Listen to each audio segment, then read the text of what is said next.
창세기 25장 5절에서 8절 말씀입니다.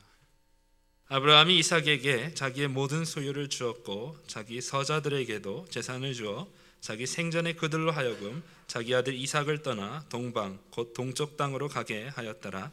아브라함의 향년이 175세라. 그의 나이가 높고 늙어서 기운이 다하여 죽어 자기 열조에게로 돌아가매. 4달 동안 우리가 아브라함에 대해서, 아브라함의 부르심, 또 오늘 아브라함의 죽음 3달 동안 함께 공부를 했습니다. 그래서 오늘 아브라함의 일생을 보면은 두 사람의 첩을 두었고 또 사라라고 하는 본부인이 있었습니다. 하갈을 통해서 이스마엘을 낳았고, 본문 25장에 보면 그두라라고 하는 첩을 통해서 6 아들을 낳게 됩니다. 본부인 사라를 통해서 낳은 아들은 이삭이죠. 이삭을 가나안 지역이 아닌 자기의 고향에서 아내로 맡게 해서 리브가와 함께 결혼을 시키는, 철저히 믿음의 혈통을 지키게 되는 아브라함의 믿음을 우리가 보게 됩니다. 아브라함은 죽기 전에 상속의 문제를 해결하게 됩니다. 이삭에게 전 재산을 상속하게 되고, 물론 그두라의 아들들에게도 재산의 일부를 떼어주게 됩니다. 이삭과 분리시키기 위해서 그두라의 아들들을 동방으로 보내서 살게 합니다. 이삭과 분리시킴을 통해서 불필요한 갈등을 갖게 되는 것을 미연에 방지를 합니다. 그래서 아브라함은 철저히 죽는 날까지도 이삭을 통해서 믿음을 승계하고 약속의 그 자손으로서 살아갈 수 있도록 철저하게 그 죽음의 준비를 하는 것을 보게 됩니다. 모든 문제를 해결한 후에 그의 나이 175세에 세상을 떠나게 됩니다. 아브라함은 그의 아내 사라가 묻힌 막벨라 굴에 함께 장사를 지내게 되고, 오늘 창세기에 나타난 아브라함의 기록이 마감이 되고 있습니다. 오늘 아브라함이 차지하는 위치는 유대교의 조상이고 이슬람교의 조상, 또 기독교의 조상이라고 우리가 부르게 됩니다. 25장을 살펴보면은 이삭을 중심으로 해서 그 전에 그두라를 통해 낳은 자식들을 나열을 하고 있습니다. 또 이삭의 후에 또 그 이스마엘을 통해서 번성되어지는 자손들의 그 이야기로 되어 있습니다. 그래서 마치 이삭이 샌드위치의 그 속과 같아요. 그래서 속을, 이삭을 중심으로 해서 그두라의 자손들, 또 이스마엘의 자손들이 이렇게 어울려져 있는 샌드위치의 구조를 가지고 있는 것을 우리가 25장에서 볼 수가 있습니다. 하갈과 그두라를 통해 얻은 자손을 통해서 오늘 하나님이 약속하신 큰 민족을 이루리라 하신 하나님의 약속을 이루어지게 되는 것을 보게 됩니다. 약속의 실현을 이룬 후에 25장 이후에는 이삭을 통한 족보만이 기록이 되어 있어요. 선민의 족보가 이어지게 되는 것을 보게 됩니다. 그래서 우리는 이러한 족보를 통해서 누가 참 아브라함의 자손인가, 이러한 질문을 던지게 됩니다.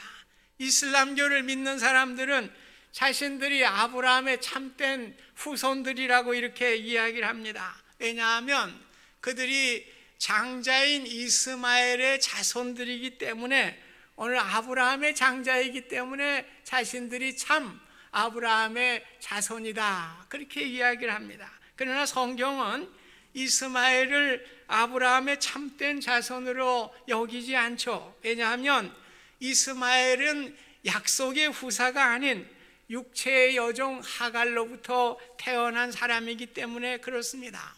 또 유대교에서는 자신들만이 참 아브라함의 자손이라고 주장을 하죠. 왜냐하면 유대 민족만이 아브라함의 유일한 약속의 후사인 이삭의 혈통으로부터 나온 사람들이기 때문에 그런 것입니다. 그러나 유대교도 사실은 참 아브라함의 자손이라고 할 수가 없어요. 참 아브라함의 자손은 육적인 혈통이 아니고 영적인 믿음이 있어야 되기 때문에 그렇습니다. 그래서 마태복음 12장 46절 이하에 보면은 예수님이 말씀을 증거하게 될 때에 예수님의 어머니와 동생들이 예수님을 찾아오게 됩니다. 그래서 한 사람이 예수님께 와서 이야기를 하죠. 당신의 어머니와 동생들이 용건이 있어서 찾아왔습니다. 그렇게 전해줍니다. 그때 예수님은 혁명적인 말씀을 하시죠.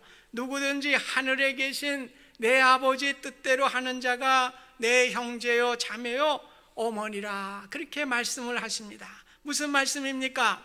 예수님의 참 가족이란 혈통이나 핏줄을 통해서 얻어지는 것이 아니라 오직 하나님의 뜻대로 행하는 사람이 내 모친이고 내 자매고 내 형제라고 말씀을 하셨습니다. 다시 풀어 말씀드리면 하나님이 보내신 자 예수 그리스도를 믿는 자만이 자신의 가족이 된다고 하는 것을 말씀해 주셨습니다. 그렇습니다. 참 아브라함의 자손은 혈통이나 핏줄로 이루어지는 것이 아니죠. 하나님이 보내신 자 예수 그리스도를 믿는 자만이 예수님의 가족이 될 수가 있습니다. 아무리 자신을 낳아준 부모라고 해도 오늘 그 부모님이 예수를 믿지 않는다면 영적인 아브라함의 자손이 될 수가 없는 것입니다. 나아가 아브라함의 자손이라고 하는 유대인들도 예수님을 믿지 않으면 영적인 아브라함의 자손이 될 수가 없는 것입니다. 오늘 천국의 백성이 되는 것은 혈통이나 핏줄로 이어지는 것이 아닙니다. 예수님을 믿는 믿음에 따라서 하나님의 자녀가 되고 하나님의 백성이 되고 하나님의 가족이 되어서 영원한 하나님의 나라에 영원히 살아갈 수 있는 참 아브라함의 자손이 되게 되는 것입니다. 유대인들은 이러한 예수님의 말씀을 받아들일 수가 없어요. 그래서 결국 예수님을 죽이기로 결정을 하고 예수님을 십자가에 매달아 죽이게 된 것입니다. 혈통적으로 아브라함의 자손이었지만은 유대인들이 구원에서 멀어지게 된 것은 혈통에 얽매여 있었기 때문에 그렇습니다. 오늘 아브라함의 혈통에 얽매여 있었기 때문에 더 이상 거기에서 벗어나지 못했기 때문에 오늘 구원을 받지 못하게 된 것입니다. 이방인들인 우리가 하나님의 백성, 하나님의 자녀가 된 것은 예수 그리스도를 우리 구원자로 영접한 데 있는 것입니다. 이로 인해서 우리가 참 아브라함의 자손이 되는 축복을 얻게 된 것입니다. 오늘 아브라함의 일대기를 마감하면서 참 아브라함의 자손이 우리의 삶이 어떠해야 될지를 우리는 조명해 보는 시간입니다. 아브라함이 태어나고 어린 시절을 보냈던 지역은 갈대아 우르였습니다. 티그리스 강과 유프라테스 강 사이에 위치한 세계 최초의 문명을 이룬 도시였습니다. 비옥한 토지를 가질 뿐만 아니라 상업과 무역이 번창하는 그 당시 가장 크고 부유한 도시 중에 하나였습니다. 이러한 시기에 아브라함의 가정에 슬픔이 찾아오게 되죠. 그의 동생 하란이 먼저 세상을 떠나게 됩니다. 이 하란은 아들 롯을 남기고 두 딸을 남기고 세상을 먼저 떠나게 됩니다. 아버지 데라는 아마 충격을 받았을 거예요. 아들의 죽음을 통해서 충격을 받게 되고, 성경에는 나와 있지 않지만 아마 그 충격으로 인해서 믿음을 갖게 된 것이 아닌가, 이런 생각도 해봅니다. 그래서 성경에는 나와 있지 않아요. 어쨌든 충격을 받은 데라는 고향을 떠나서 가나안을 향하게 됩니다. 그래서 맏아들인 아브라함과 며느리 사라와 또 손주인 롯을 데리고 이제 떠나게 됩니다. 데라의 일행은 가축을 데리고 산을 넘고 강을 건너서 들을 지나 마침내 하란이라는 곳에 도착을 하게 됩니다. 그들은 이곳에 여정을 풀고 잠시 쉬었다가 다시 가나안으로 가려고 생각을 했어요. 성경에 보면 가나안을 향해서 데라가 떠났다고 말씀을 하고 있기 때문에 그렇습니다. 그런데 참 이상한 것은 하란에 머무는 동안 하란은 그들이 떠나온 갈대아 우르처럼 포근하고 정이 드는 고향처럼 느껴지는 곳입니다. 하란도 갈대아 우르처럼 달신을 섬기는 지역이에요. 목축하기에 물과 풀이 풍부한 지역이었습니다. 교통도 발달되고 무역과 상업이 발달한 지역이라 물자가 풍부하고 살기가 편한 그러한 지역이었습니다. 아마 데라의 입장에서는 그 지역의 이름이 마음에 들었는지도 몰라요. 하란, 누구죠? 죽은 아들의 이름이에요. 죽은 아들의 이름과 어떻게 그 지역의 이름이 동일하게 됩니다. 친근감이 들었는지도 모르겠습니다. 이러한 여러 조건들이 데라의 가족을 이곳에 살게 만드는 원인이 되었던 것 같습니다. 아버지 데라가 하란에서 205세로 세상을 떠나게 됩니다. 아브라함의 나이 75세가 되었을 때 하나님은 아브라함에게 나타나십니다. 너는 너의 본토 친척 아비 집을 떠나 내가 내게 지시할 땅으로 가라고 말씀을 하십니다. 엄청난 충격의 말씀입니다. 고향을 떠나라는 말씀은 내가 또한 너로 큰 민족을 이루어 주겠다고 약속을 합니다. 또한 땅의 모든 족속이 너로 인해서 복을 얻을 것이라고 약속을 해 주십니다. 아브라함의 입장에서는 상상할 수 없는 엄청난 이야기예요.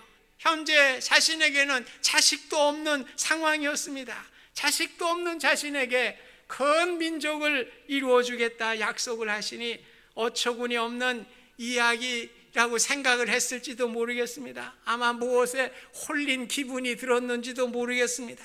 아브라함은 마음에 고민을 하였을 것입니다. 고민하다가 비장한 각오를 하게 됩니다. 그래, 떠나보자. 여호와 그분만을 믿고 그분이 지시하는 땅을 한번 가보자. 이렇게 결단을 하게 됩니다. 훗날 믿음의 조상으로 불리우게 되는 아브라함이 가나안을 향하여 대장정의 길을 떠나게 됩니다. 교통도 불편하고 타지방 사람들은 배타적인 마음을 가져 있었습니다. 자기 고향을 떠난다는 것은 죽는 거나 마찬가지예요. 죽음을 각오하고 모험의 길을 떠나게 됐습니다. 오늘 우리는 무식한 사람이 용감하다는 말이 있어요. 우리 신앙은 무식해야 돼요. 약삭 빠른 사람은 신앙 못 가져요.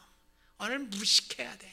오늘 아브라함이 무식했어요. 그러니까 용감하게 되죠. 그가 목적하는 가나안 땅이 얼마나 거칠고 험한 땅인지 몰라요. 아무것도 몰라요. 계산해 보지 않았어요. 그러면서도 하나님의 말씀을 따라 떠나게 된 것입니다. 오직 여호와라는 하나님의 약속만을 의지하고 떠난 믿음의 여정이라고 할 수가 있는 것입니다.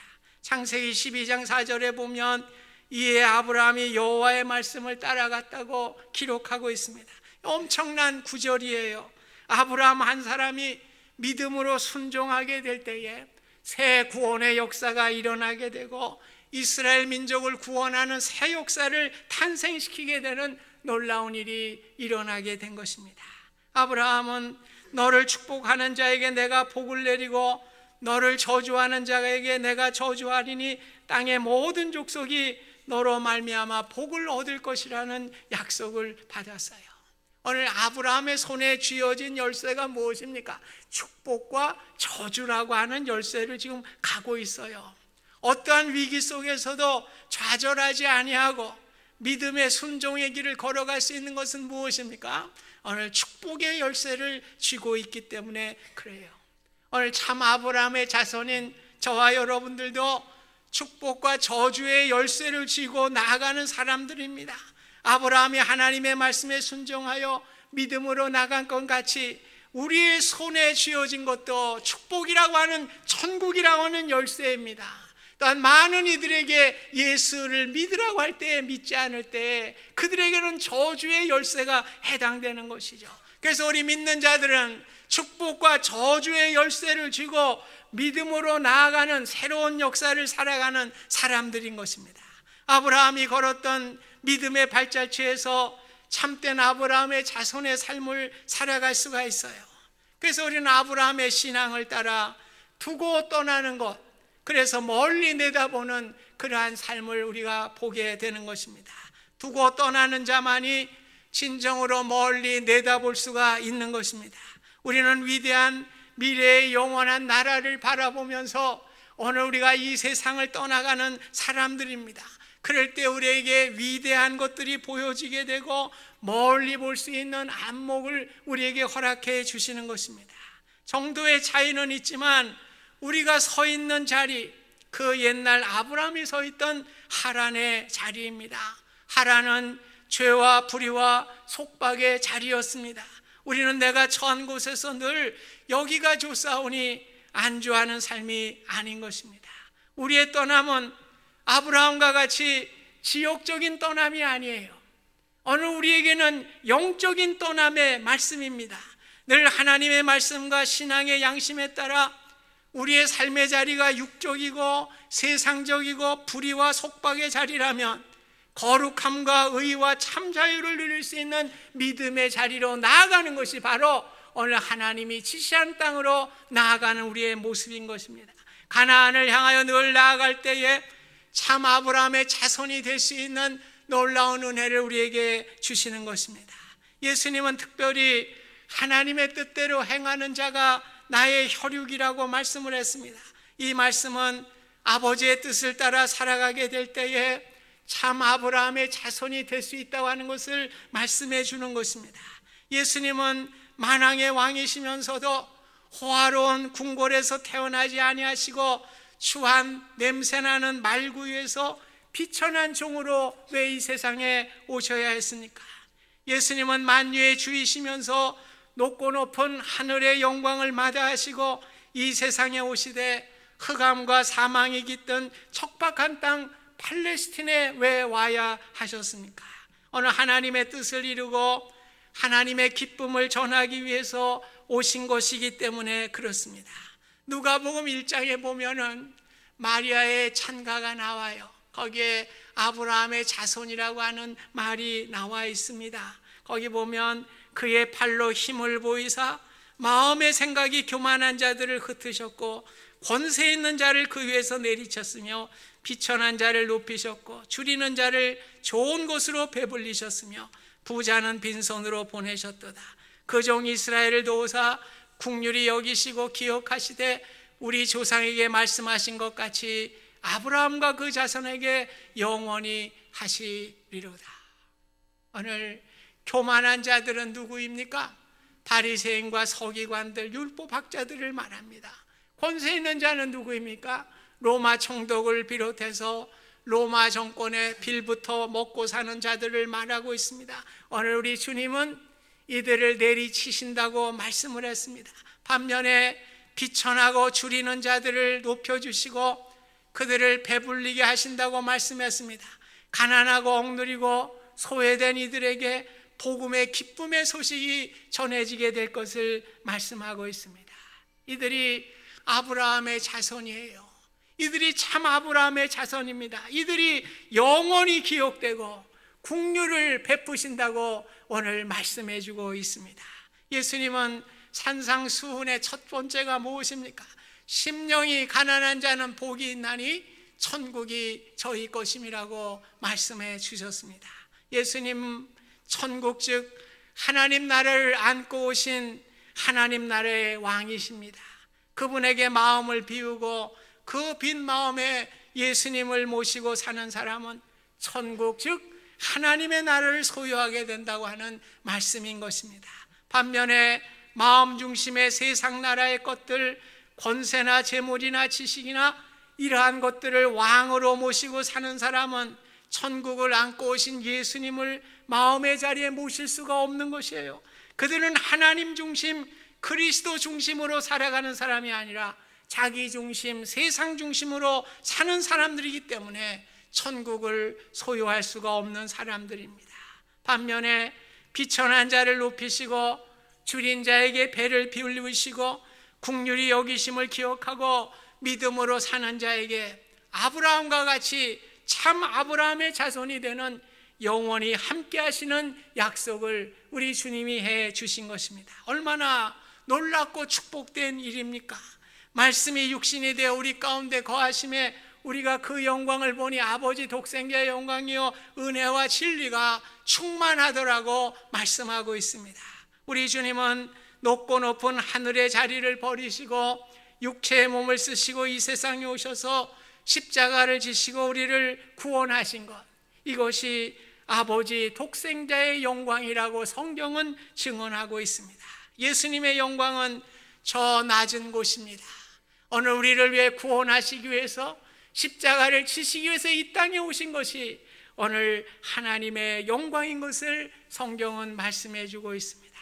예수님이 오신 자리는 힘없는 자들이 당하는 아픔, 그 슬픔을 위로하고 천국의 소망을 주시기 위해서 오신 자리였습니다.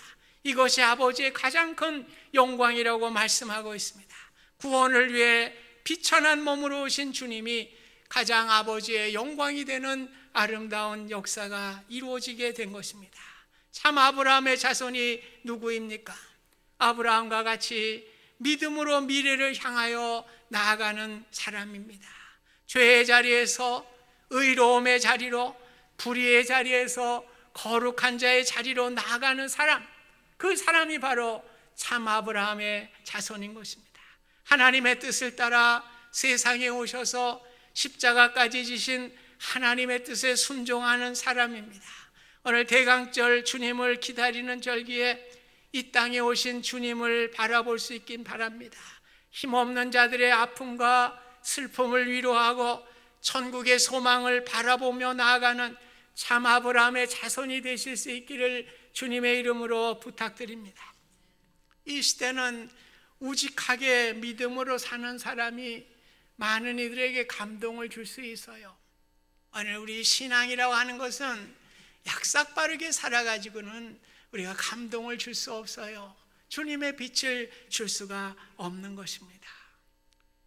방송에 1980년 초에 아마 제 나이 또래는 알 거예요. 들국화라고 하는 그 그룹 사운드가 있어서요. 들국화. 이 사람들은 그 정치 체제가 어려울 때니까 이 반체제 일 때문에 방송에 한 번도 나가질 못해요. 이게 방송을 타야 음반이 팔릴 텐데, 그러니까 자기들이 음반을 만들고 라이브 콘서트를 해서 이렇게 사람들과 소통하는 그러한 사람이에요. 그 들국화의 멤버였던 최성원 씨에 대한 이야기도 나오고요. 또 그 아버님이 우리가 잘 아는 그리운 금강산을 작곡하신 최영섭 씨예요. 클래식을 하시는 아버님은 그 작곡가이셔요. 아들은 이제 음악을 하고 또 그의 최성원이의 아들도 대중가요 음악을 하는데 그 할아버지, 아버지, 손주가 모여서 밥상에서 같이 밥을 먹으면서 그런 이야기를 해요. 그 손주가 10년 동안 음악을 했지만은 음악이라는 것이 배고픈 거 아니에요. 이렇게 떠야지 스타가 돼야 돈이 되지. 돈이 안 되는 거예요. 정말 어렵게 살아가는 겁니다. 그래서 물어요. 너 정말 음악을 좋아하는 거냐? 그렇게 물어요. 그러니까 네, 저는 음악이 너무 좋아요. 그래. 그렇다면 아무리 음악으로 성공을 하고 부를 지어도 음악을 통해서 기쁘지 않다면 그는 행복하지 않은 것이다. 그러나 네가 돈을 못 벌어도 오늘 음악을 통해서 즐거움을 갖는다고 하면 그것이 바로 너의 행복이다. 나도 이렇게 하나님께서 하나님 말은 안 했지만 나도 이렇게 세상 사는데 어려움 없도록 가난하면 어떠냐 이렇게 다 이렇게 살 수 있는 길을 열어주지 않느냐. 참 비록 대중 가요를 하는 사람에게도 이런 철학이 있는 거예요. 오늘 우리가 예수를 믿는 사람들에게 이러한 믿음의 철학이 없다고 하면 너무나 참으로 안타까운 일이죠. 오늘 예수 그리스도 때문에 우리가 구원함을 받았습니다. 예수 그리스도 때문에 우리가 천국을 소유하는 하나님의 자녀가 되었습니다. 여러분 어때요? 오늘 우리가 세상에서 좀 어려우면 어떻고 우리가 살아가는데 궁궐에 살면 어떻고 초막에 살면 어때요? 오늘 우리에게는 예수 그리스도가 있기 때문에 오늘 그 소망을 가지고 살아가는 사람, 그 사람이 행복한 사람이에요. 오늘 아무리 예수 믿어도, 아무리 많은 것을 가져도 예수 때문에 행복하지 못하다면 그분은 행복한 사람이 못 되지요. 오늘 우리가 믿음으로 하나님이 주신 구원의 기쁨을 가지고 우리가 이 세상을 살아갈 수 있기를 바랍니다. 유행가 노래를 하는 사람도 이런 철학이 있는데, 오늘 우리가 예수 믿어가지고 이런 철학이 없다면 얼마나 우리가 부끄러운 일입니까? 오늘 우리가 하나님이 주신 은혜를 늘 믿음 안에서 주님을 내 마음에 모실 수 있기를 바랍니다. 우리 주님으로 통해서 내 마음에 천국이 이루어질 수 있기를 주님의 이름으로 부탁드립니다. 그럴 때 우리의 삶은 행복한 것이죠. 우리 하나님께서는 우리를 굶어 죽게 하지 않아요. 우리가 가난하든 어쨌든 우리의 삶을 지켜주시고 동행해 주시는 분이 하나님이셔요. 그래서 우리가 하나님만을 의지하고 이 세상 가운데 주님으로 행복할 수 있기를 바랍니다. 주님 때문에 구원의 소망을 이루며 소망의 삶을 살아갈 수 있는 우리 모두가 되실 수 있기를 주님의 이름으로 소원드립니다. 고마우신 주님, 우리가 무엇이간데 참 아브라함의 자손이 되게 하시고 천국을 소유할 수 있도록 은혜 주신 것을 감사드립니다. 우리의 하란이라고 하는 이 장소, 이 세상에 서 있습니다. 불의와 부정과 하나님을 모르는 이러한 하란이라고 하는 이 지역에서 늘 거룩함과 의로움과 정의로움과 참된 마음으로 주님을 바라보며 가나안을 향하여 갈 수 있는 우리의 귀한 믿음, 참 아브라함의 자손들이 되게 하여 주셔서 주님으로 인하여 기뻐하며 감사하며 소망을 갖는 우리의 삶이 될 수 있도록 인도하여 주시옵소서. 예수님의 이름으로 기도하옵나이다. 아멘.